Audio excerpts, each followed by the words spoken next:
먼저 창세기 3장 8절 말씀입니다. พี่น้องครับเปิดปฐมกาลครับบทที่3ข้อ8ครับ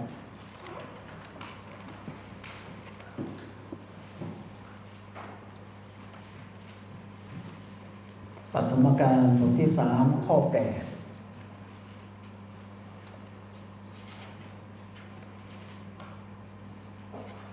3장 8절 말씀 우리 함께 한 목소리 읽도록 하겠습니다. ให้เราอ่านข้อที่8เชิญครับเวลาเย็นวันนั้น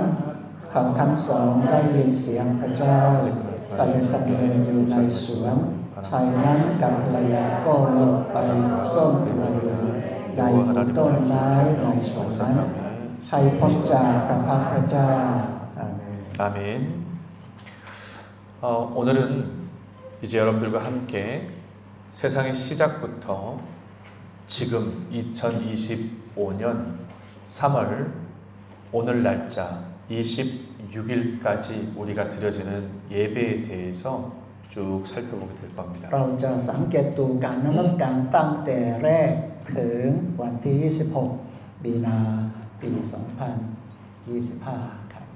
그래서 오늘 오전 첫째 시간에는 인류 최초의 예배는 어떤 예배였을까에 대해서 함께 ในครั้งนี้เราจะดูว่าการนมัสการครั้งแรกของมนุษย์นั้นเป็นอย่างไร 그리고 이제 또 오전 두 번째 타임 때는 ครั้งที่3ครับ 초대교회 예배는 어땠을까? การนมัสการของยุคแรกนะของคริสตจักรนั้นเป็นอย่างไร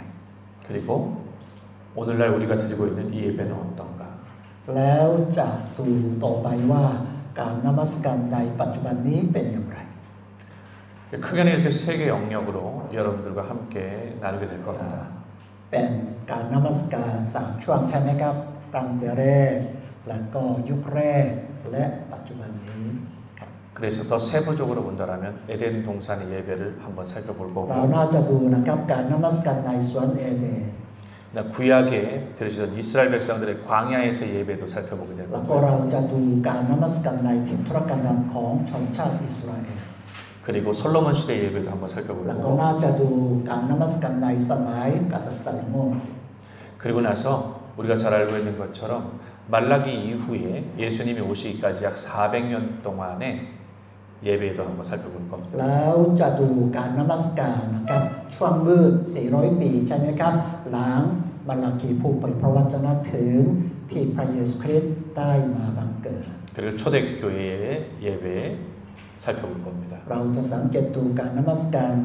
ในยุคแรกด้วยครับ 그리고 중세 시대 예배도 살펴볼 거고 แล้วจะดูการนมัสการในยุคมืดนะยุคมืดพี่น้องรู้ใช่ไหมยุคมืดนะ 그리고 나서 오늘날 현대 예배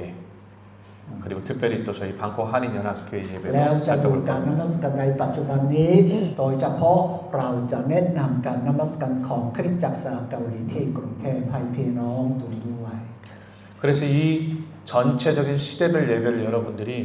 살펴보면서 변하지 않는 한 가지를 발견하게 될 거예요. ไม่ว่าเราดูการนมัสการทุกสมัยก็ตามมีสิ่งหนึ่งที่ไม่เปลี่ยนแปลง 그 세 가지가 바로 어제 저녁에 했던 바로 하나님이 살아계심에 대한 มี 확신. 3 สิ่งใช่ไหมครับเมื่อคืนแบ่งปันไปแล้วแรกคืออะไรครับพระเจ้าพระชนอยู่ครับ 그리고 나서 지금이라고 하는 เวลานี้ 그리고 이 자리에라고 และ 하는 ที่นี่3 สิ่งนี้นะครับเปลี่ยนไม่ได้อยู่เหนือทุกสมัยครับ 그래서 모든 시대별 예배 가운데서 빠지지 않아야 될 이거에 대해서 여러분과 함께 나눠보도록 하겠습니다. พี่น้องนะจำนะ3 สิ่งนี้นะครับเราฟังการนมัสการทุกสมัยเป็นอย่างไรแต่3 สิ่งนี้ไม่เปลี่ยนแปลง 하나님께서 태초에 천지를 창조하셨습니다. ในปฐมกาลพระเจ้าได้สร้างนะครับสรรพสิ่งทั้งปวงกับฟ้าและแผ่นดิน 첫째 날부터 여섯째 날까지 하나님께서 창조하셨어요. วันแรกถึงวันที่6พระเจ้านะสร้างเรื่อยๆครับ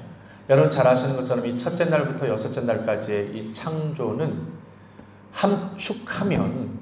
축약하면 세 가지가 나옵니다. เมื่อเราสรุปนะการสร้างของพระเจ้านะทั้ง6วันใช่ไหมครับเรา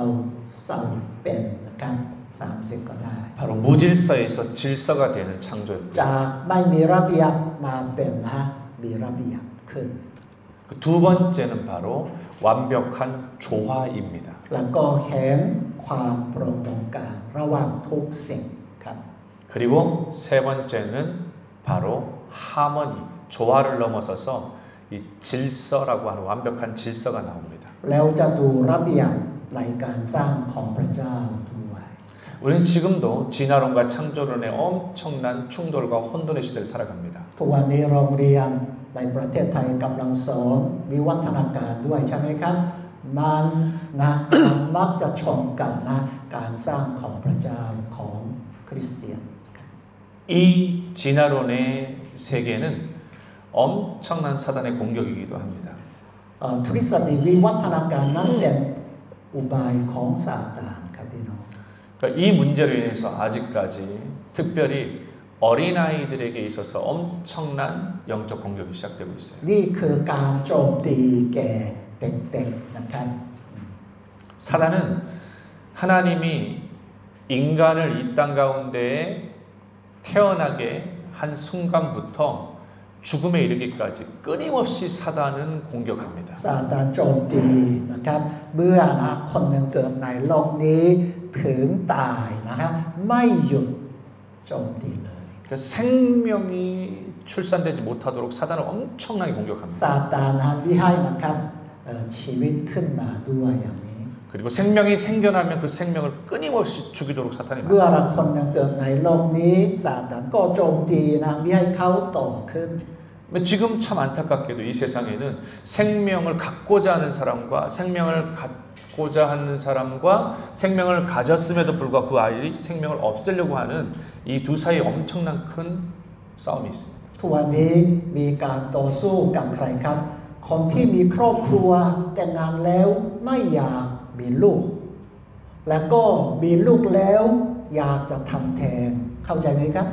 นี่คือนะอุบายของซาตานไม่ให้มีชีวิตขึ้นเรื่อยๆ 참 안타까운 것은 생명이 있음에도 불구하고 그 생명을 죽이기 위한 정말 악한 세대로 변해가고 있어요. น่าเสียดายฉะนั้นความคิดของมนุษย์บางคนนั้นนะครับพยายามที่จะทำแท้งครับเพราะว่าไงครับไม่อยากมีลูก 엄청나게 많은 제약회사들의 이런 사람들은 엄청난 로비 활동을 통하여서 그렇게 로비를 통해 생명을 죽일 수 있는 บริ 약을 ษัทที่ 만들어 ท 봅니다. ำยาใช่ไหมครับเขานะครับล็อบบี้กับนะหลายคนแล้วจะนะใช้โครงการของเขานะ 그런 위기를 통해서 태어난 생명이 태어나면 그 다음에 사단의 공격이 멈추느냐? 그렇지 않습니다. 그 사단의 공격은 เรียกว่า 끊임없이 มีการขัดขวางอย่างนั้นก็ตามแต่สามีภรรยาคู่นั้นนะครับรักกันแล้วก็มีลูกเมื่อเขาได้ลูกการโจมตีของซาตานหยุดไปไหมไม่ครับมีอย่างต่อเนื่อง 그렇게 그 아이들이 그러면 자라고 나서 청소년기를 지나 중년 그 다음에 노년기에 접어들 때까지 사단은 끊임없이 แต่ 공격합니다. คนนั้นเติบโตผ่านวัยรุ่นแล้วก็ได้เป็นผู้ใหญ่แม้เป็นอย่างนั้นครับซาตานนั้นยังโจมตีกับมนุษย์แต่ละคน 어떤 공격일까요? เป็นการโจมตีแบบใดครับ 하나님께 나아가지 못하도록 만듭니다. มีให้มนุษย์ไปหาพระเจ้านี่คือนะการโจมตีของซาตานต่อทุกคน 사단은 무슨 일이 있더라도 하나님 품으로 가지 못하도록 만듭니다. ซาตานพยายามนะที่จะทำไม่ให้มนุษย์ไปหาพระเจ้านะครับอย่างสะดวกสบาย 창세기에 나오는 태초에 하나님이 천지를 창조하셨던 이 시작점은 아버지 품으로부터 시작됩니다. พระเจ้าสร้างนะอาดัมเอวาเริ่มจากอกของพระเจ้าใช่ไหมครับพระเจ้าอุ้มเขา 결국 하나님 아버지께로 다시 돌아오는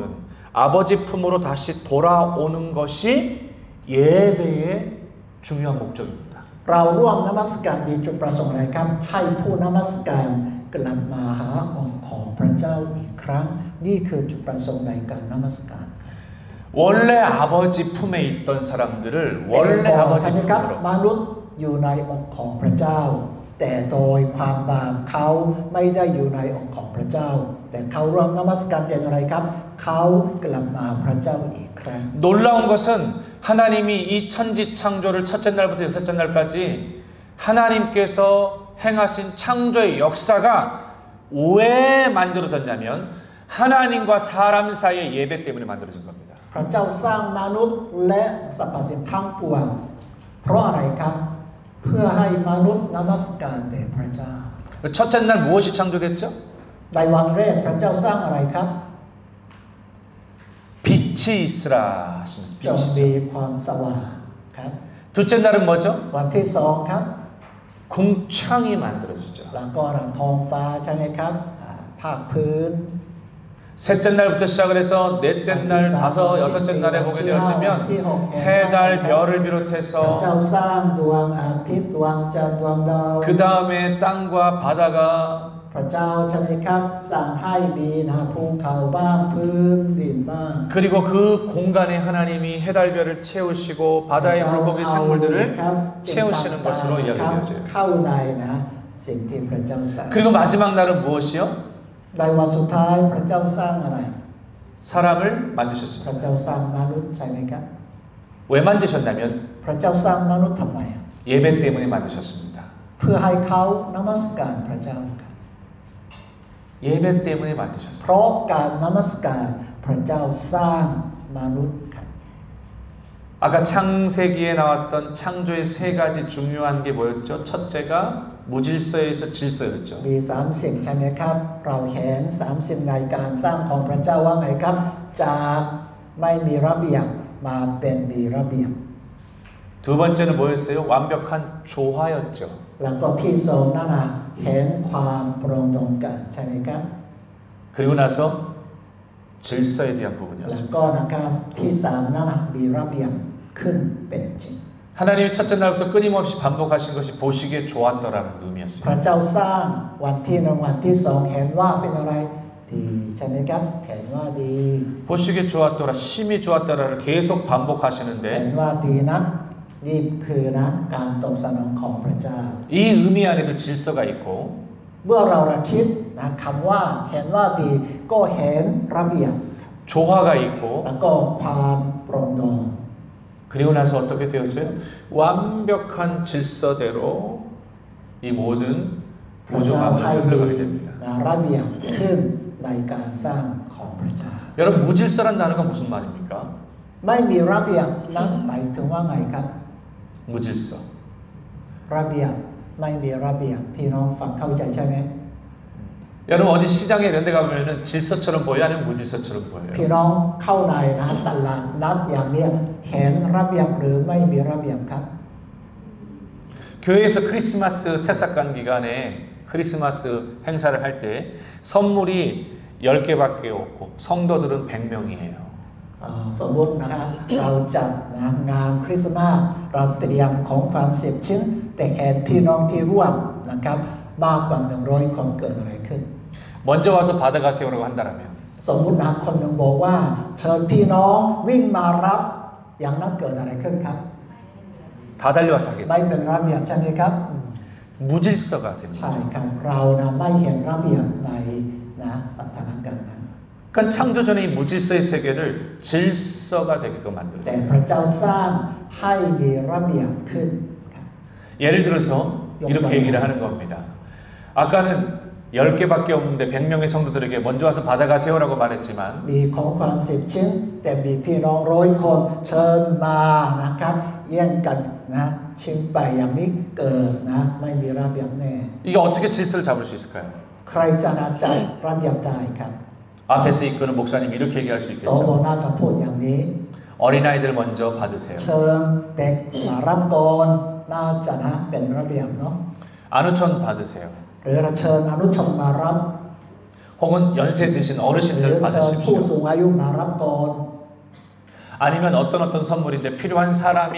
받아가세요. หรือเชิญของที่ต้องการนะเรื่องนี้สิ่งนี้มารับอย่างนี้ 질서가 되어져 가는 거죠.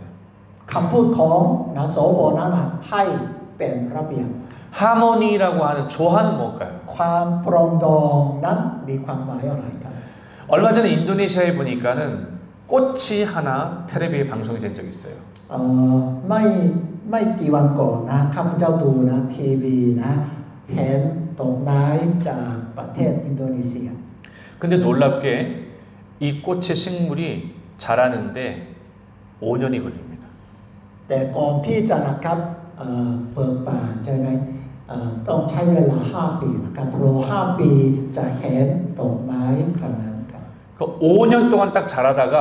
꽃이 아직 안 피었어요. แต่นะใช้เวลา5 ปีนะมันโตขึ้นแต่ยังไม่นะครับป่า 그러니까 어느 순간에 완전히 딱 죽어버려요. แล้วก็ในวินาทีหนึ่งมันตายนะ 그리고 밑에 보면 이만한 대야 같은 이만한 열매가 딱 있어요. แล้วก็เมื่อนะครับดอกไม้นะแห้งไปแล้วเราเห็นผลนะใหญ่มากเลย 근데 아직 꽃은 안 피었어요. แต่ยังไม่เห็นนะดอกไม้นั้นบานครับ 그 갑자기 꽃이 쫙 올라옵니다. 일주일 만에. 죽었다며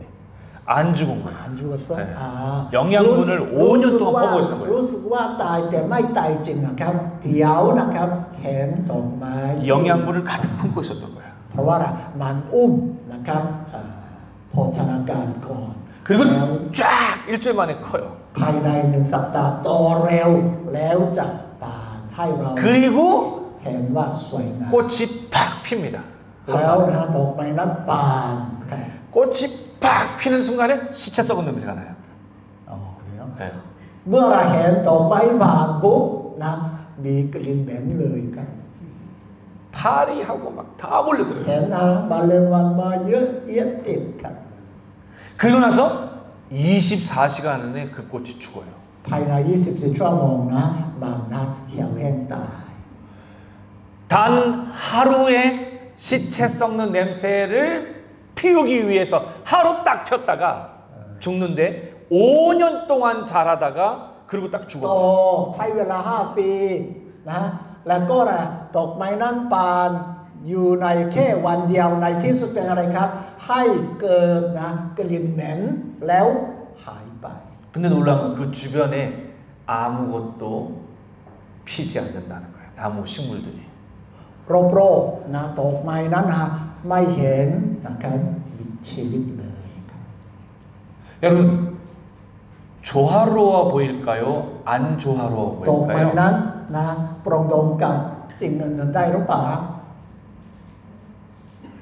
안 조화로워 보일 거예요. ไม่ปรองดองกันใช่ไหมครับมันอยู่นะแล้วก็รอบๆนั้นนะไม่มีชีวิตเลยเพราะว่า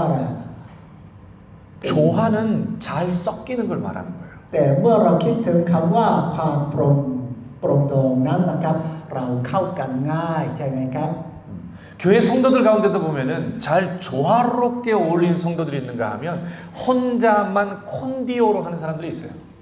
เราดูพี่น้องสมาชิกในคริสตจักรบางคนนะครับเข้ากันง่ายแต่บางคนนั้นนะครับไม่ยอมเข้าเลยใช่ไหมครับอยู่คนเดียวนะอยู่คนเดียว 아름다운 정원에 너무 예쁜 꽃 한 송이만 있는 게 좋겠습니까? 아니면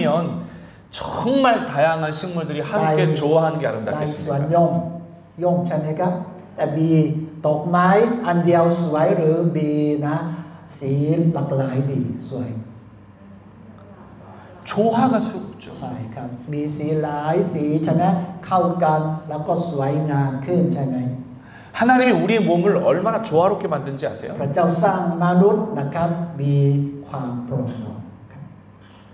완벽한 조화예요. แล้วก็นะครับมีความโปร่งโปร่งนะครับสวยใช่ไหมครับเรียบร้อย 하나님의 말씀으로 전달되어진 모든 것들은 완벽한 조화예요. สิ่งใดสิ่งหนึ่งได้รับพระวจนะพระเจ้ามักจะเกิดความโปร่งโปร่ง 예를 들면 노아 방주를 만들라고 하나님 พระ 말씀하셨을 เจ้า 때 ตรัสสั่งให้โนอาห์ใช่ไหมครับทำนาวานะสร้างนาวา 그 노아 방주는 완벽해요. แต่เมื่อเราดูนะครับนาวาของโนอาห์นะครับ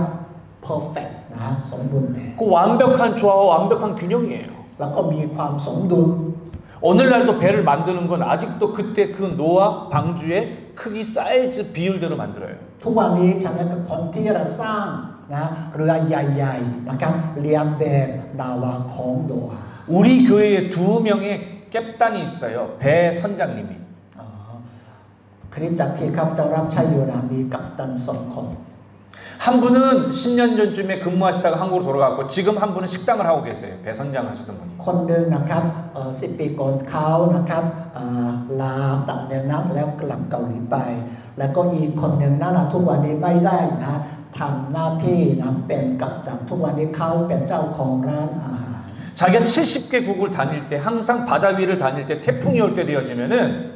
늘 걱정이 심했어요. เมื่อเขาขับเรือไปใช่ไหมในนะฮะมหาสมุทรเจอน้ำไต้ฝุ่นหรือพายุใหญ่ๆนั้นเขากลัว 근데 어느 순간부터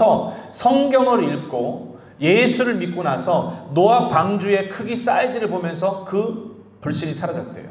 แต่เขาเชื่อในพระเยซูแล้วก็อ่านพระคำพระเจ้าโดยเฉพาะเรื่องของโนอาห์ใช่ไหมครับเขาเข้าใจถึงนาวาของโนอาห์เขานะครับไม่มีความกลัวอีกต่อไป 왜냐하면 완벽한 사이즈였어요. เพราะว่านาวาของโนอาห์นั้นนะ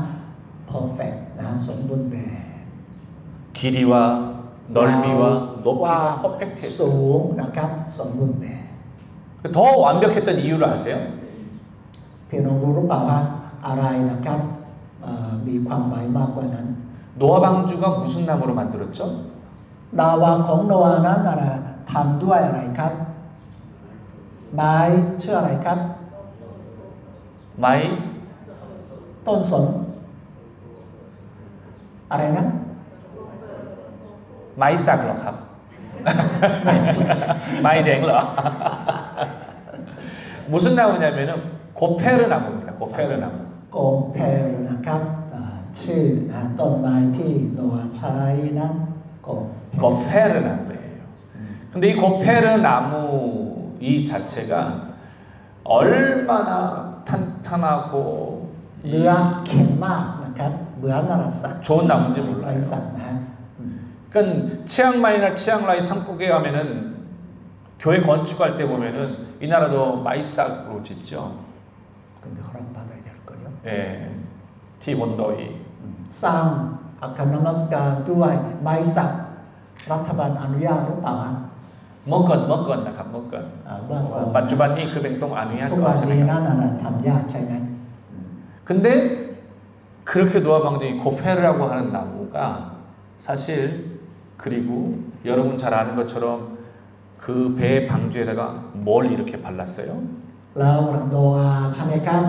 ทำนาวาแล้วเอาอะไรทาครับสีดำๆใช่ไหมว่าไง 한국말로 말하면 그걸 뭐라고 불러요? 네?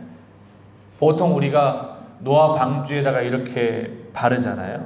그 방주를 딱 했을 때 고페르나무에다가 역청이라는 말을 쓰잖아요. 역청. 네. 역청을 발랐죠. อาจารย์เซน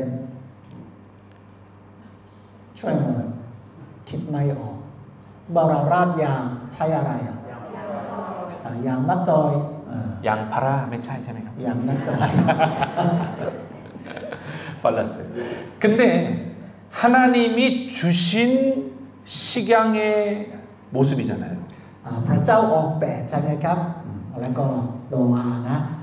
สร้างตามแบบของ 그러니까 단순히 사람의 생각이나 방법이 아니라 하나님이 주신 방법이에요. มนุษย์นะครับเป็นนะครับวิธีการของพระเจ้า 그러니 완벽한 조화를 이루고 있는데 왜 그게 밸런스 크기 때문에 조화를 이루는 걸 넘어서서 거기에 발려진 이 역청과 고페르나무에 우리는 주목할 수 있어야 돼요. เราน่าจะจ้องดูนะสองสิ่งในนาวาของโนอาห์นะครับหนึ่งต้นไม้ที่โนอาห์ใช้โกเฟรนะครับแล้วก็ที่สองยางมะตอยนะที่เขาทานะทำให้มีความโปร่งโปร่ง 이 고페르나무라고 하는 것이 어디에서 나오냐면 카파르라는 단어에서 나옵니다. โคเฟรนั้นมาจากคำว่าคับพาร์ 예, 카파르. 예. 근데 이 고페르 카파르 이 단어가 다 어디에 히브리어에 해당되냐면 속죄라는 단어하고 같아요. เกี่ยวกับคำนะฮิบรูว่าไทบาเข้าใจไหมครับโกเฟรนะชื่อต้นไม้นั้นมาจากคำว่าไทบา 결국 이 이야기는 노아 방주가 고페르 나무로 만들어졌다라는 거는 โนอาห์ใช่ไหมครับ ทำนาวาด้วยต้นไม้ชื่อกาแฟนั้น 속죄라고 하는 히브리어와 동일한 มีความหมายเดียวกัน 카파르라는 คำว่า 단어인데 คัพพาร์นะ 결국 ไทยบา 방주가 예수 그리스도의 보혈로 덮여져 있다는 หมายถึงว่าไงครับนาวาของโนวานั้นนะครับได้รับพระโลหิตของพระเยซูใช่ไหมครับพระโลหิตของพระเยซูนะ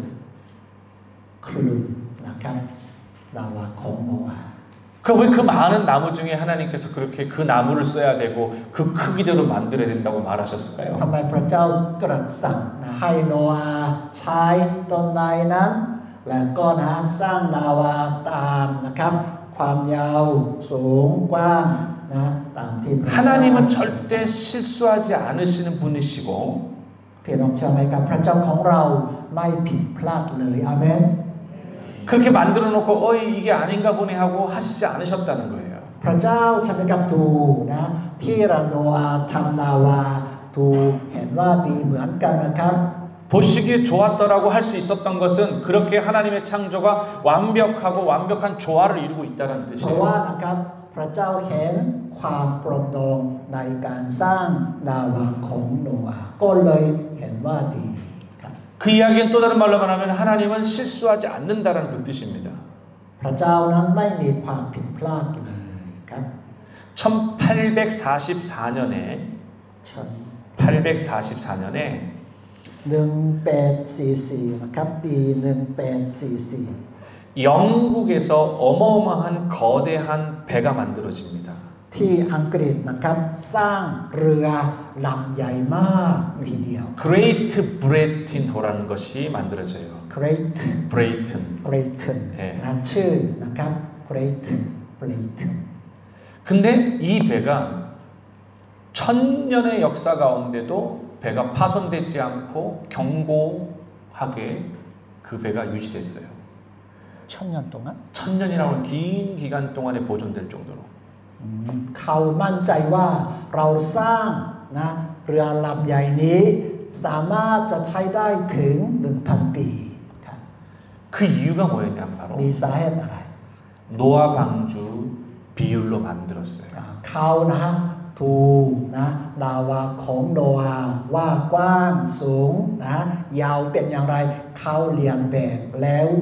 ทำเรือลำนั้นเขาก็เลยมีความมั่นใจอย่างนั้น 그 유명한 알렉산더의 무적 함대 배가 전 세계를 호령할 수 있었던 그 이유는 그 나무가 고페르 나무로 만들어졌기 อเล็กซานเดอร์พี่น้องรู้จักใช่ไหมครับอเล็กซานเดอร์นะครับยึดครองนะทั่วโลกใช่ไหมใช้เรือนะครับทำด้วยต้นไม้ชนิดนั้นกับโกเฟร 2018년도에 제가 로마에 가서 성경 인투 더 바이블 강의를 할 때였어요. ในปี 2018 ครับเจ้านะเดินทางไปยังโรมกรุงโรมนะเพื่อจะสอน Into the Bible 그 로마에 갔을 때에 바티칸 시티를 방문할 수 있었습니다. ข้าพเจ้ามีโอกาสที่ได้เยี่ยมนะวัดวาติกัน 근데 그 바티칸에 가게 되면 가장 유명한 건축물이 성 베드로 성당이에요. ในนะกรุงวาติกันนะครับมีนะครับอาคารชื่อดังที่สุดนะครับ 근데 이 성 베드로 성당에서 วัดคาทอลิกนะครั 고페르 나무로 만든 부위가 있어요. ผู้บุนี้ 예. สำหรับนะวัดคาทอลิกเปโตรนะครับมีส่วนหนึ่งนะสร้างด้วยต้นไม้โกเฟร 1000년이 넘도록 그 나무가 썩지 않고 ดูว่า 경도하고 ต้นไม้นั้นไม่เน่าเปื่อยแม้ว่านะสร้างนานนะพันปีแล้วแต่ยังทนได้ 제가 인투 더 바이블을 가르치기 때문에 성경을 가르치기 때문에 그런 거에 관심이 많아서 굉장히 연구를 많이 해요. ข้าพเจ้าสนใจดูก็เลยศึกษาด้วยนะให้เป็นข้อมูลในการสอนเกี่ยวกับ Into the Bible 어딘가에 고페르나무의 흔적이 있다라면 가서 보고 싶고 가서 만져보고 싶고 가서 직접 체험하고 ข้าพ 싶어요. เจ้านะได้ยินนะส่วนนี้นะทำด้วยนะต้นไม้โกเฟรอยากไปดูอยากไปนะครับแตะบ้างครับ 근데 그 성 베드로 성당에 방문해가지고 어디였냐면 바로 성 베드로 성당의 문이 고페르나무로 만들어진 거예요. ปานประตูของวัดนะคาทอลิกนะเปโตรนะครับทำด้วยต้นไม้โกเฟร 이 문이 두께가 얼마나 나무가 두꺼운지요. หนามากเลยนะครับไม่บางๆนะหนามาก 나마. 그리고 문이 얼마나 무거운지 몰라. หนักด้วยนะครับหนาหนักครับ 만져보니까 얼마나 ข้าพเจ้านะครับเอามือแตะ 견고한지 몰라요. แข็งมากเลยนะแข็ง 그렇게 고페르 나무가 완벽한 나무로 선택됐다는 것을 우리는 주목할 수 있어야 돼요. เราจงดูว่าไงด้วยเหตุนั้นพระเจ้าใช่ไหมครับสั่งให้โนอาห์ใช้ต้นไม้โกเฟรเพื่อจะสร้างนาวา 제가 그때 그 나무를 붙잡는 순간에 그때 얻었던 인사이트가 뭐냐면 เมื่อข้าพเจ้าเอามือแตะนะครับต้นไม้นั้นรู้สึกนะครับว่า 세상에 수없이 많은 창조 가운데에 하나님의 목적에 쓰이는 나무는 따로 있다라는 걸 알게 ข้าพ 됐어요. เจ้าคิดว่านะครับแม้ว่าในโลกนี้มีต้นไม้มากมายก็ตามแต่พระเจ้าเลือกต้นไม้บางชนิดนะครับเพื่อจะเป็นนะวัสดุในการสร้างของพระเจ้า 그 나무는 노아 방주를 만드는데 적합했고 배를 만드는 데 ต้นไม้นั้น 적합했고 นะเหมาะสมกับในการสร้างนาวานะครับแล้วก็สร้างเรือลำใหญ่ 그 이야기는 또 다른 말로 말하면은 또 다른 나무들은 또 다른 하나님 나라의 목적을 위해서 반드시 쓸 수 있도록 하나님이 창조하셨다는 거예요. ๆนอกจากต้นไม้นั้นนะครับมีต้นไม้ต่างๆนั้นนะครับมีโอกาสที่จะถูกพระเจ้าเลือกใช้ใน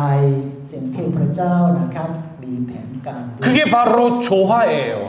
นั่นคือความปรองดอง 여기 계신 목사님은 또 목사님 나름대로 하나님 ก็ 쓰시는 มี 거고 อาจารย์นิพนธ์ก็ดีพระเจ้าเรียกมาแล้วก็ใช้กับเรื่องนี้เรื่องนั้น 그 여기 계신 우리 반장님은 반장님대로 하나님이 쓰시는 거고 ประธานรุ่น 12 นะครับพระเจ้าใช้ในการรับใช้นี้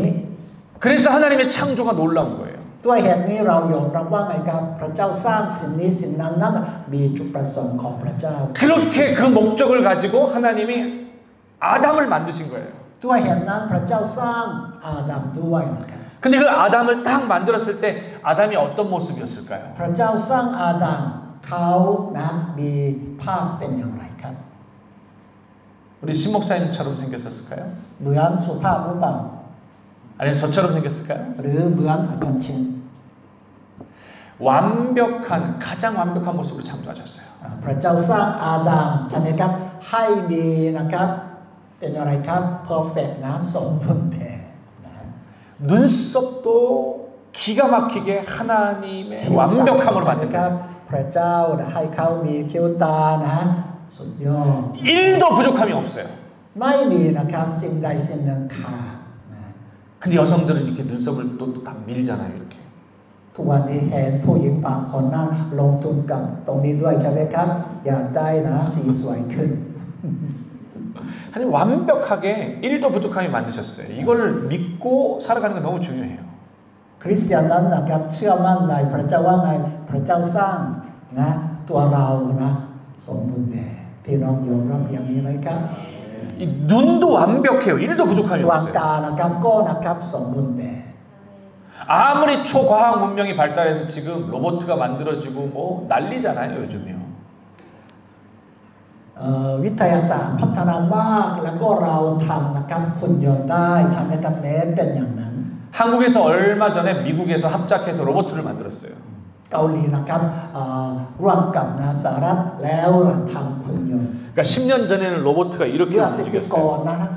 หุ่นยนต์ 10년 전에 로봇가 이렇게 เดิน 움직였어요. อย่างนั้นนะครับเดินช้า 이렇게 움직였어요. 이게 로봇이었어요. หุ่นยนต์เป็นอย่างนั้นนะ 근데 지난주에 발표된 로봇은 장난이 ที่ 사람처럼 ผ่านมานั้นนะทำเร็วขึ้นนะเหมือนคนครับพี่น้อง 막 돌려차기를 하고 구르고 나르고 ตัว 다 돼요. ได้นะกลิ้งได้เลย 이제 몇 년 안 있으면 อีกไม่กี่ปี 정말 ข้างหน้า 이 완벽한 로봇에 AI까지 심어진다면 무서운 시대가 도래되게 될 ถ้า 거예요. นะครับใส่นะโปรแกรมนะผ่าน AI นะหุ่นยนต์นั้นฉลาดกว่ามนุษย์ก็ได้มั้ง 그 로타스하고 탑스에 가면은 캐시아도 이제는 사람이 하지 않을 거예요. เมื่อเราซื้อของที่โลตัสนั้นเราเจอคนไหนไม่เจอหุ่นยนต์ AI가 이렇게 딱 할 겁니다. แล้วก็ระมังทำงานใช่ไหมครับให้เราชำระ 근데 기억하셔야 돼요. แต่เราต้องคิดครับ 아무리 로봇을 완벽하게 만들어도 ไม่ว่า 완벽할 ม 수 นุษ 없어요. ย์ทำหุ่นยนต์นะครับละเอียดนะพัฒนามากก็ตาม 100%가 될 수 없어요. ไม่สามารถถึง 100% 사람과 똑같을 수는 มนุษย์ 없습니다. ไม่สามารถเท่ามนุษย์ได้เลยพี่น้องเข้าใจไหมครับ 그래서 과학자들이 이 눈을 주목했어요. นักวิทยาศาสตร์นะครับสนใจดวงตาของมนุษย์ครับ 아니 사람들이 이 눈을 연구하다 보니까 เขานะครับวิจัยนะฮะ 아무리 과학이 발달해도 이 눈을 사람처럼 만들 수가 없는 거예요. แม้ว่า 로봇. เขานะครับมีการพัฒนาทางด้านนะครับทำนะตาเหมือนมนุษย์แต่ไม่ได้ 여러분 혹시 길을 가다가 시골에 사시니까 바람이 확 불어서 먼지가 눈에 싹 들어갈 때가 있죠. เมื่อเราเดินถนนใช่ไหมมีพายุทงทีมีลมมาแล้วก็เอาฝุ่นเข้าในตาก็ได้ใช่ไหมครับ 그때 여러분이 스스로 이렇게 얘기를 하시나요? 자, ผมหรือ 먼지가 เป 들어오니까 ล่าฮะมีฝุ่นเข้านะ 눈을 닫아라. ปิดตาหน่อยพูดอย่างนี้หรือเปล่า 말 안 하잖아요. 그냥 자동적으로 딱 닫혀버리잖아요. ไม่พูดใช่ไหมครับเราตรงสนองอัตโนมัติใช่ไหม 악도마닝 자동적으로อัตโนมัติ 자동적으로 딱 닫혀버리잖아요. ใช่กับเราปิดตาทันทีใช่ไหมอย่างอัตโนมัติ 근데 먼지가 들어갈 때 어떻게 돼버려요? เมื่อฝุ่นเข้าเกิดอะไรขึ้นครับ 눈물이 나오잖아요. น้ำจะไหล 여러분이 오케이 먼지가 들어갔으니까 눈물이 나오게 해라 이렇게 얘기하나요? ให้เราน้ำตาไหลออกนะเพราะเรามีฝุ่นเข้าไม่ได้สั่งใช่ไหมครับ 오토매틱이잖아요. อัตโนมัติเลย 언제까지 나와요? เราน้ำตาไหลจนถึงเมื่อไหร่เคลียร์สิ่งนั้นออกใช่ไหมครับ 맞아요. 그게 10분이든 20분이 되든 10 นาทีหรือ20 นาทีใช่ไหมครับเราน้ำตาไหลเรื่อยๆเพื่อจะล้างสิ่งนั้นออก 여러분 누군가 사랑하는 사람을 만났을 때 누군가와 헤어졌어요. คนที่เรารักแต่เราแยกกันไป 슬프잖아요. โศกเศร้าใช่ไหมฮะทุกข์ใจ 그럼 그 눈물이 어떻게 해요? อย่างนั้นเรารู้สึกอย่างไรครับร้องไห้ด้วยน้ำตาไหลใช่ไหม 하루 나오나요? เรา 이틀 나오나요? น้ำตาไหล1 วันจบหรือเปล่า2 วันหยุดหรือเปล่า 우리 두 번째 줄에 앉아 계시는 목사님 사모님 눈물이 며칠 동안 나오겠어요? เบื่อแกจะเพียงพูดกับอะไร 왜 롱하이 참외가 과학자들이 여기에 충격을 받았어요. 왜 충격을 วิ 받았냐면 ทยาศาสตร์ใช่ไหมครับศึกษาหรือวิจัยดวงตาของมนุษย์เขาช็อกกัน 눈에 엑스레이를 찍으니까 เขาถ่ายเอ็กซเรย์นะครับทางดวงตา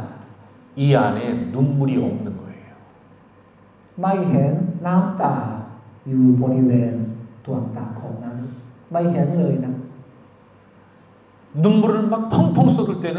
20mm, 30mm 막 이만큼 눈물을 มีคน 쏟는데 ร้องไห้ด้วยน้ำตาไหลเราเก็บในขวดน้ำได้ใช่ไหมครับประมาณเนี้ย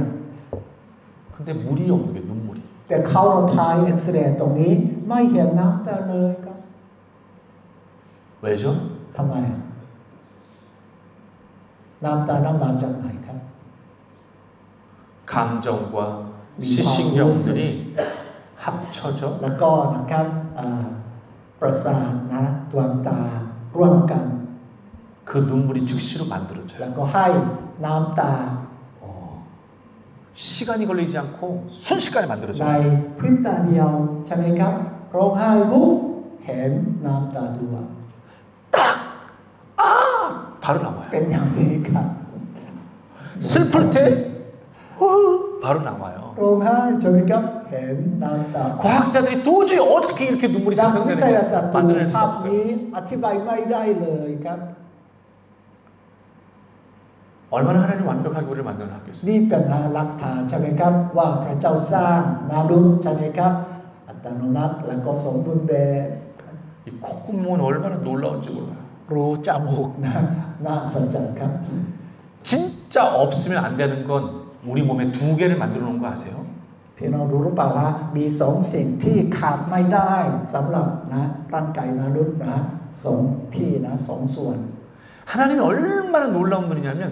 절대로 없어서는 안 되는 건 무조건 두 개를 만들어놨어요. พระเจ้านะยิ่งใหญ่นะครับสิ่งที่นะไม่สามารถจะขาดได้นั้นเห็นสอง 눈 두 개 없으면 안 되기 때문에 ดวง 하나가 ตาเป็นอะไรครับ 두 개 만들었어요. ต้องการสองที่ใช่ไหมครับพระเจ้าสร้าง 콧구멍이 두 개 중에 하나가 막히면 จมูก 하나를 มีกี่รูสองใช่ไหมครับถ้านี่ขัดจมูกนี่ใช้ได้ใช่ไหม 귀가 หูสองข้างเป็นอะไรครับ 손이 มือสองข้าง 다리가 ขาใช่ขาใช่ไหมสองข้าง 심지어는 폐도 그래 폐 ปอดใช่ไหมครับ 놀랍도록 하나님 이렇게 창조해 주셨어요. นี่คือนะครับความยิ่งใหญ่ความมหัศจรรย์ของพระเจ้า 하나님 얼마나 완벽하게 우리 이렇게 만드는지 몰라요. 얼마나 조화롭게 มนุษ 만드는지 ย์ใช่ไหม 몰라요. ครับอย่างสมบูรณ์แบบนะครับแล้วก็ให้นะทุกส่วนใช่ไหมอวัยวะทุกส่วนนั้นเข้ากัน 치아로 치아 แล้วก็ฟัน 치아. 여러분 이거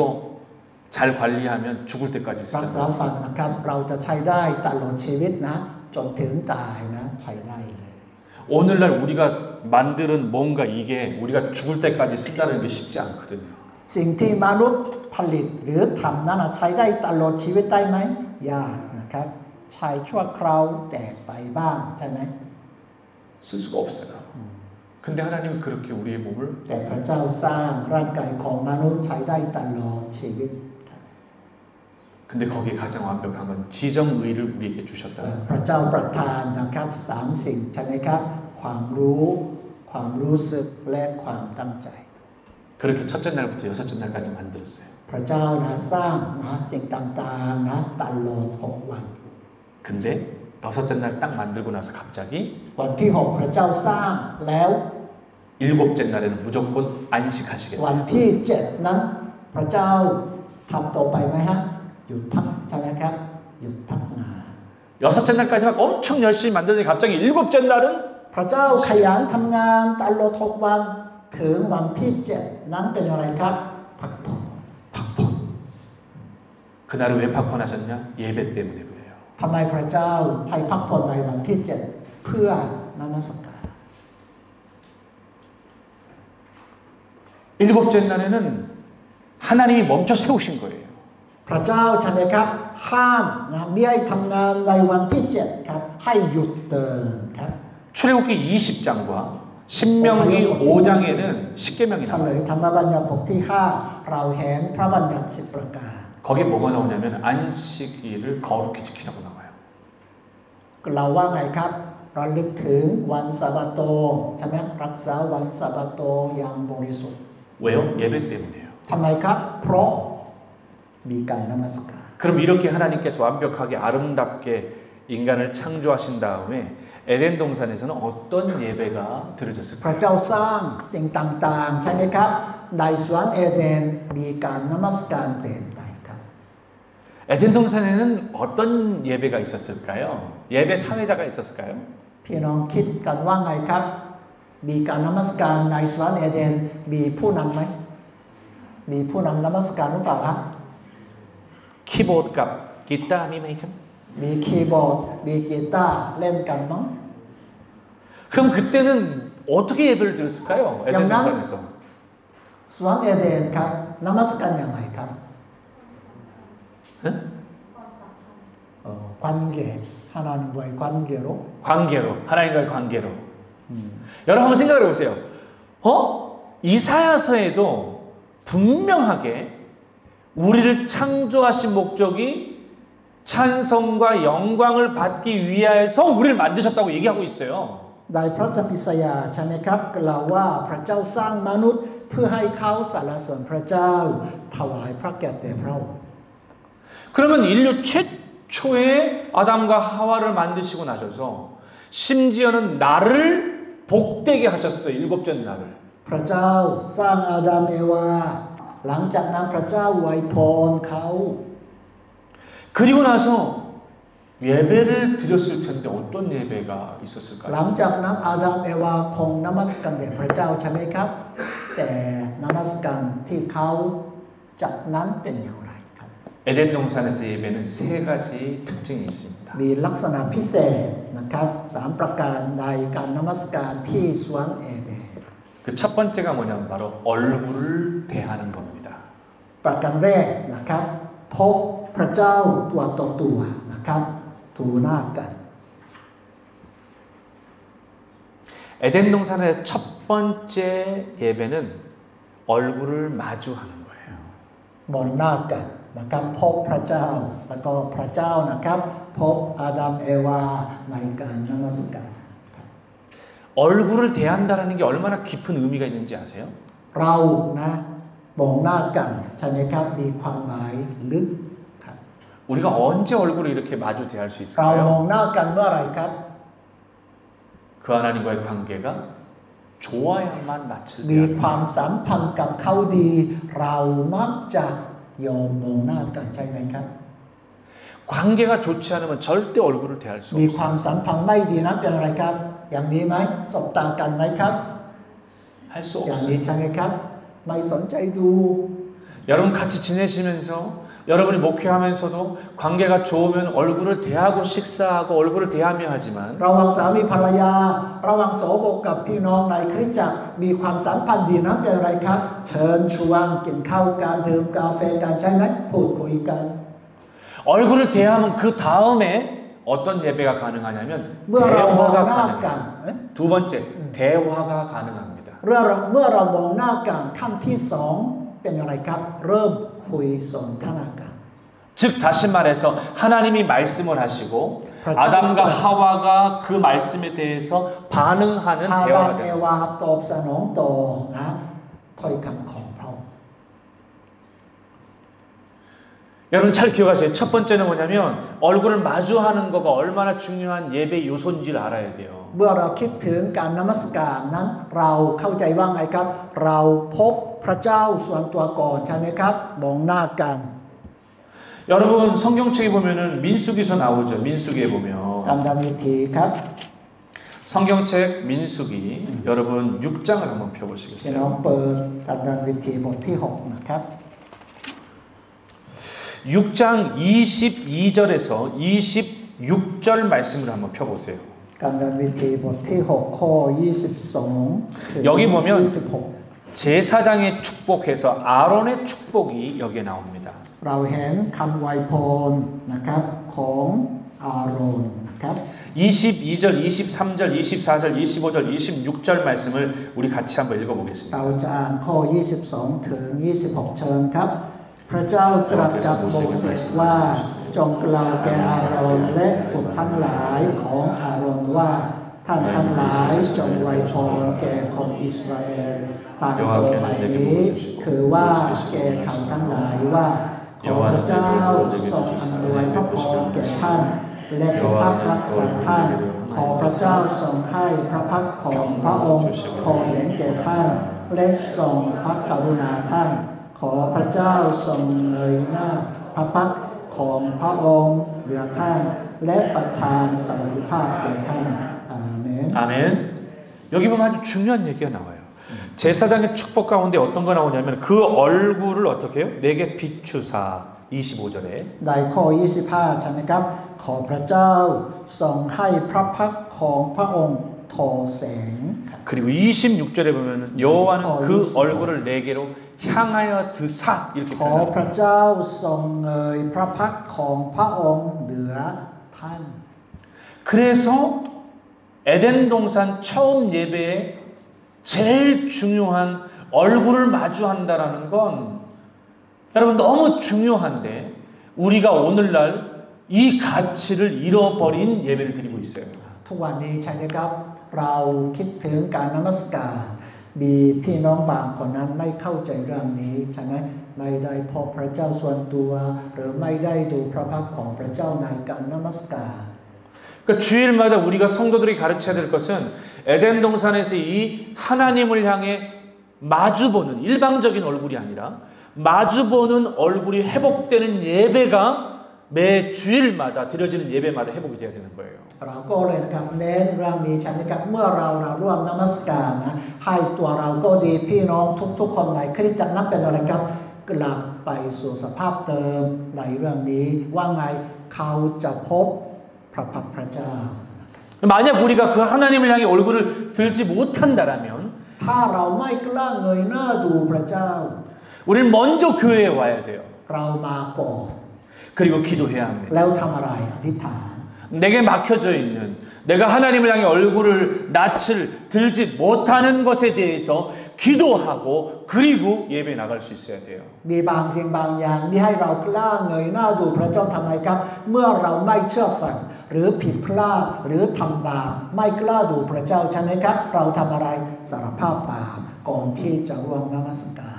그래서 여러분들에게 이 에덴 동산에서 하나님과 얼굴을 마주하는 이 은혜가 회복되기를 간절히 축원합니다. ให้พี่น้องทุกๆคนใช่ไหมครับได้รับพระคุณของพระเจ้ากับเรื่องนี้ว่าไงเขาเงยหน้าดูพระพักตร์พระเจ้า 두 번째 아까 말했던 포인트가 뭐예요? 이 마주하는 거가 해결되어지면 대화가 되어진다고. เมื่อเรามองหน้ากันหลังจากนั้นเข้าในขั้นที่สองคืออะไรครับเริ่มพูดคุยได้ 이 대화는 어떤 것이든 하나님과 대화할 수 있어야 돼요. เราเอาเรื่องต่างๆนะคุยกับพระเจ้าได้เลยนะ 어떤 것은 대화하고 어떤 것은 숨기는 것이 아니라 บางเรื่องนั้นพูดบางเรื่องนั้นซ่อนนะไม่พูดไม่ใช่เป็นอย่างนี้ 하나님을 향하여서 나의 한 주일 동안 살아냈던 그 가운데 경험되어지는 아픔, 슬픔, 기쁨 이 모든 것들을 얘기할 수 있어요. เราจะระบายนะความทุกข์ต่อหน้าพระเจ้าได้เมื่อพูดคุยใช่ไหมหรือเราสรรเสริญพระเจ้าเพราะว่าพระเจ้าอยู่กับเราช่วยเราให้เราประสบความสำเร็จในเรื่องนี้เรื่องนั้น 하나님 내가 이런 일로 기쁜 일이 있었습니다. พระเจ้าข้าเรามีความยินดีในเรื่องนี้จึงพูดกับพระเจ้า 내가 이런 일들로 굉장히 괴롭고 힘든 พระเจ้าข้าเจ้าโศกเศร้าทุกข์ใจเพราะเรื่องนี้จึงพูดกับพระเจ้า 여러분 사실 우리 인간이 정말 견뎌낼 수 있는 시간을 아무리 길게 잡아도 6일 이상을 넘어갈 수가 없어요. แม้ว่าเราอยู่ในความทุกข์นะครับโศกเศร้าแต่ไม่สามารถจะนะครับยาวนานได้เลยภายใน6 วันแค่นั้นครับ 그래서 6일 다음에 무조건 멈춰 세우고 하나님이 ให้ 부르시고 อดทน6 วันวันที่7นั้นเป็นอะไรครับไปพบพระเจ้าแล้วระบายความทุกข์ต่อหน้าพระเจ้าเข้าใจไหมครับ 제 7일 하나님 앞에 예배하러 모지 못한다는 건 사실 이미 죽는 거예요. ถ้าคริสเตียนไม่ได้มาพบพระเจ้าวันที่7จิตวิญญาณของเขานั้นเป็นอะไรครับไม่มีชีวิตชีวาเหมือนตาย 얼마나 위급하게 여겨야 되냐면 지금 성도들이 6일째 예배를 드리러 7일이 되어지면 반드시 와야 되는데 6일 동안 살아가다가 7일째 예배하러 모지 못했다는 것은 성도들이 죽기 시작한다는 뜻이에요. ผู้รับใช้พระเจ้าเข้าใจอย่างนี้นะครับเห็นพี่น้องบางคนขาดการประชุมนมัสการใช่ไหมครับเขากำลังตายเข้าใจไหมครับเราจำเป็นต้องเชิญชวนเขาให้กลับคืนดีกับพระเจ้า 그러니까 만약 주일날에 성도들이 보이지 않았다면 그 성도 이제 죽는구나라고 생각해야 돼요. ในนมัสการของวันแห่งพระผู้เป็นเจ้าไม่เห็นบางคนผู้รับใช้พระเจ้ารู้สึกเขาว่าไงเขากำลังตาย 똥바이두 전화를 해야 하고 โทรถาม 신방을 해야 하고 ใช่ไหมครับแล้วก็นะครับส่งข้อความบ้าง 무슨 일이 있는지 반드시 확인해야 합니다. ผู้รับใช้พระเจ้านะรับผิดชอบในเรื่อง 만약 여러분의 교회 안에 1주, 2주, 3주 정도 성도가 빠졌다. 그러면 이미 따이래요. ถ้าผู้รับใช้เห็นใช่ไหมครับบางคนขาดการประชุมนมัสการ1 ครั้ง 2 ครั้ง 3 ครั้งเรารู้สึกว่าไงเป็นวิกฤตเขากำลังตายรีบช่วยเขา แค่ได้6 วันครับ ให้เขาอดทนนะภายใน6 วันวันที่7เขามาหาพระเจ้าระบายความทุกข์รายงานต่างๆฉะนั้นให้เขาฟื้นตัวขึ้น 여러분 정말 이 7일에 대한 의미를 이렇게 생각해 보신 적 있으세요? พี่น้อง 성도들에게? เคยเข้าใจอย่างนี้ไหมครับวันที่7เป็นโอกาสให้พี่น้องกลับสู่สภาพเดิมเริ่มต้นใหม่ๆอย่างนี้ 그래서 우리에게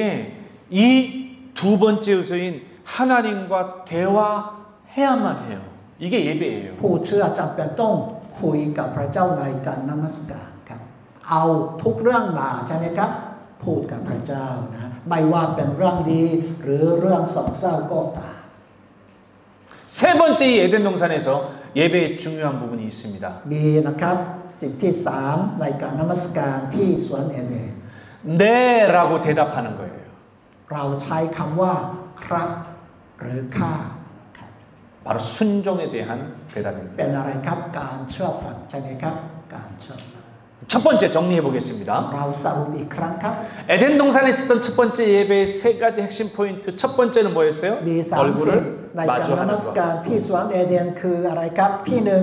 พบพระเจ้าใช่ไหมครับดูพระพักตร์พระเจ้า 두 번째는 이야기하는 거. 하나님과 พูด 대화하는 คุย 거. กับพระเจ้าใช่ไหมครับ 근데 단순히 쿠이값 하면 안 돼요. 모든 것들을 다 이야기할 수 있어요. ไม่น่าคุยเฉยๆนะครับเอาทุกเรื่องมานะพูดคุยเสนอ 그리고 세 번째는 ที่สาม 하나님의 말씀에 네라고 하는 เมื่อพระเจ้า 순종이에요. ตรัสสั่งเรื่องใดเราใช้คำเดียวว่าไงครับข้าจงอาเมน 여러분 성도들이 여러분이 목회하실 때 네라는 말을 많이 들으세요? 아니면 노라는 말을 많이 들으세요? ผู้รับใช้ล่ะเป็นปานสั่งสอนพี่น้องตอบสนองโดยใช้คำว่าครับหรือไม่ครับอันไหนมากกว่ากันครับ แมว เหมือนแมวใช่ไหมครับเหมือนแมวแมวใช่ไหมครับ ใบเอา ไม่เอา น้องแมว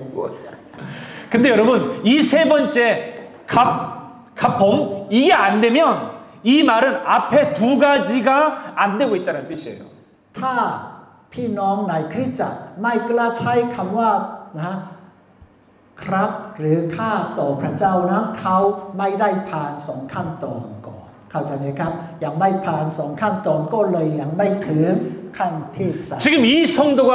노라고 대답하는 이유는 하나님의 낯을 못 보고 있다는 뜻이고 เขานะครับไม่เชื่อฟังพระคำพระเจ้านั้นเขายังไม่พบพระเจ้าส่วนตัวครับ 그리고 하나님과 대화가 전혀 안 돼 있다는 เขายัง 뜻이에요. ไม่ได้คุยกับพระเจ้าครับ 이것이 안 되는 사람에게 이 셋째 값을 요구하는 건 불가능합니다. แต่ผู้รับใช้พระเจ้าอยากได้ยินนะคำหนึ่งจากพี่น้องว่า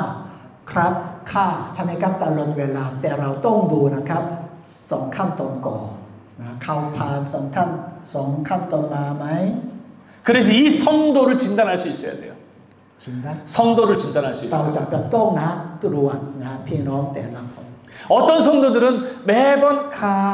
카폼 이렇게 하는 성도들을 자세히 보면 하나님과 낯을 향하여 대화하고 있는 것이 여러분 보여질 거예요. ผู้รับใช้นะเจอนะพี่น้องที่ใช้คำว่าข้าหรือครับตลอดเวลาเขาเป็นอะไรครับไม่มีปัญหาสองขั้นตอนมาเข้าใจไหมครับเขาพบพระเจ้าแล้วคุยกับพระเจ้าไม่มีปัญหาเขาก็เลยฟังเสียงของพระเจ้าผ่านผู้รับใช้พระเจ้าตอบว่าข้าหรือครับ 근데 매우 이렇게 얘기하는 사람들을 보면 그것이 푸포콩 장로님이들 권사님들은 집사님들은 교회 청년들 이렇게 자세히 보면 이 두 개가 안 되는 게 이제 보이기 시작할 거예요. พี่น้องบางคนนั้นนะไม่ค่อยใช้คำว่าครับหรือข้าฉะนั้นไม่เอาอย่างนี้นั้นไม่ว่าเป็นผู้ปกครองหรือมัคคณายกหรือครูสอนก็ตามฉะนั้นครับเขาไม่ผ่านสองขั้นตอนเนี่ย 특히 10년, 20년, 30년 같이 신앙생활하는 사람들 중에 매우 마이 이렇게 말하는 사람 많을 거예요. ผู้เชื่อนะครับหลายคนใช่ไหมครับเขาเชื่อในพระเยซู10 ปี20 ปีก็ตามมักจะใช้คำว่าไม่เอาอย่างเนี้ยเขามีปัญหากับสองขั้นตอน 이때 여러분들은 기도의 방향을 정할 수 있어야 돼요. ผู้รับใช้พระเจ้านะดูท่าทีของเขาเรานะเปลี่ยนหัวข้ออธิษฐานกับเขา 이런 사람들과 함께 여러분의 엄청난 긍정의 에너지를 거기다 소모하지 마시고 อย่าใช้นะครับกำลังของเราให้แก่คนเหล่านั้น 그 사람들 고치려고도 하지 마시고 อย่าตั้งใจว่าเราจะนะครับช่วยเขาให้นะเปลี่ยนท่าทีอย่างนี้ 두 가지를 기도하시면 돼요. เราอธิษฐานในสองเรื่อง 하나님의 낯을 보는 은혜가 있게 해주세요. ขอพระเจ้าประทานพระคุณแก่เขาให้เขาพบพระพักพระเจ้าส่วนตัว 하나님과 대화할 수 있는 은혜가 있게 ข 하옵소서. อประทานพระคุณแก่เขาให้เขาเริ่มคุยกับพระเจ้า 그래서 은혜의 보좌 앞으로 나아가 예배할 수 있게 ให้เขา 해주세요. มาหาพระเจ้าให้เขามาถึงพระที่นั่งแห่งพระคุณพระองค์แล้วนมัสการ 정리합니다. ขอสรุปครับ 여러분 예배는 어려운 게 아니고 예배는 힘든 게 아니고 예배는 여러 뭔가 절차의 과정들이 있는 게 사실은 아니에요. เมื่อเราพูดถึงการนมัสการใช่ไหมครับไม่ใช่ว่าเป็นเรื่องที่เราทำยากจริงนะไม่ใช่นะครับไม่มีขั้นตอนมากมายไม่ใช่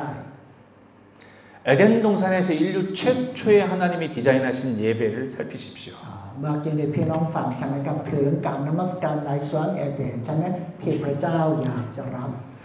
창세기 3장 8절 말씀 보면 오늘 말씀의 결론에 참 안타까운 모습이 등장하고 พี่ 있습니다. น้องนะครับเราดูปฐมกาลบทที่3ข้อ8อีกครั้งนะครับ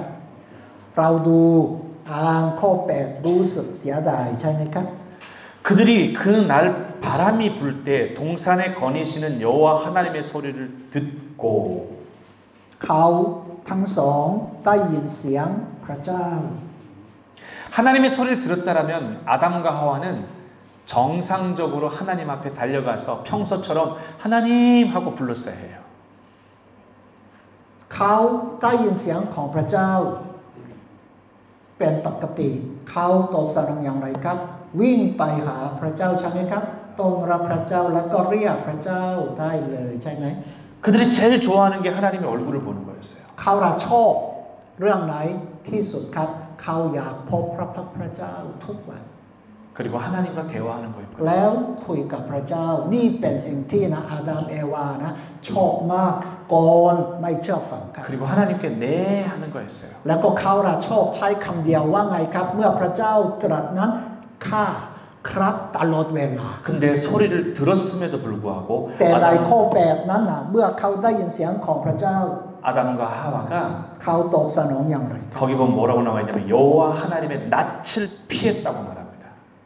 เขาเป็นนะครับหลบไปซ่อนตัวอยู่ในหมู่ต้นไม้ในสวนนั้นให้พ้นจากอะไรครับพระพักตร์พระเจ้าไม่อยากพบพระพักตร์พระเจ้า 교회 안에 들어와 있다고 해서 다 하나님의 낯을 보는 게 아니에요. พี่น้องครับเราเข้าใจว่าไงครับมีพี่น้องเข้ามาในห้องนมัสการหลายสิบหลายร้อยไม่ใช่ว่าทุกคนกำลังพบพระพักตร์พระเจ้าอยู่ครับ 그리고 결국 낯을 피할 숨은 인생들에게는 하나님이 대화할 수 มีบางคนใช่ไหมครับไม่ได้พบพระพักตร์พระเจ้าเขาไม่สามารถพูดคุยกับพระเจ้าได้ครับ 대화가 아니라 일방적인 이야기밖에 되지 않아요. เขาใช่ไหมครับทำทางเดียวนะไม่ใช่สวนทางนะครับ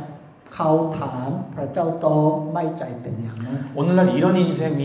얼마나 많은지 교회 안에서 볼 수 있어야 มี 됩니다. ผู้เชื่อหลายคนนะครับอยู่ในข้อที่8 그래서 다시 에덴 동산에서 예배, 하나님의 낯을 대함과 모든 것을 하나님께 대화할 수 있고 네라고 대답하는 그 예배의 은혜가 회복될 수 있길 바랍니다. ขอพระเจ้าเมตตา